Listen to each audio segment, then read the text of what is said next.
Pour préparer mon départ en vacances, j'avais besoin d'une pochette d'ordinateur. Donc évidemment, réflexe YouTube, pochette ordinateur tuto couture et j'ai flashé sur ce tuto ici de Sewing Times.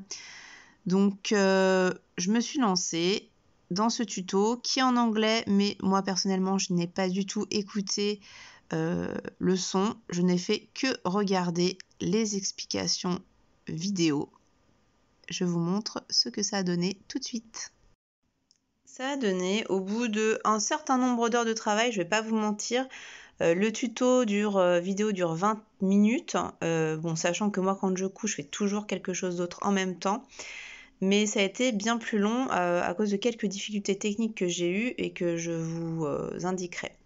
Mais sinon, un résultat final qui me satisfait complètement au niveau de la praticité. Donc, 2 poches ouvertes comme ça pour attraper les choses rapidement.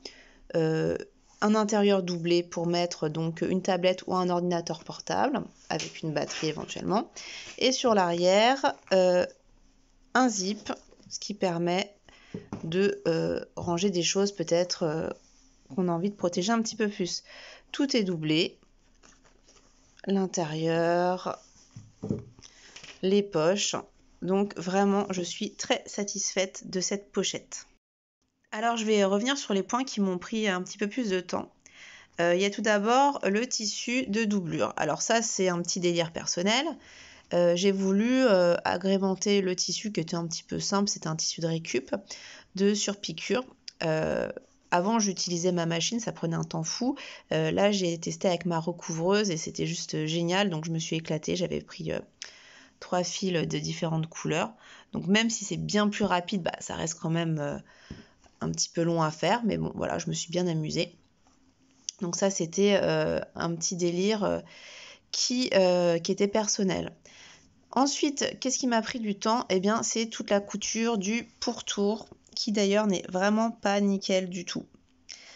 Et alors là, c'est de ma faute, c'est parce que j'ai voulu, pour que la pochette soit plus rigide, mettre du thermocollant, mais vraiment le thermocollant rigide qu'on utilise pour les sacs, vraiment quand on veut qu'il y ait un maintien important. Je l'ai utilisé pour toute cette partie-là. Sauf que du coup, ça m'a vraiment créé des complications pour assembler les parties, notamment avec la doublure, parce que ça fait énormément de couches. Donc j'ai dû repasser plusieurs fois pour être sûre que tout soit bien cousu. Il y a eu pas mal de fails. Donc voilà.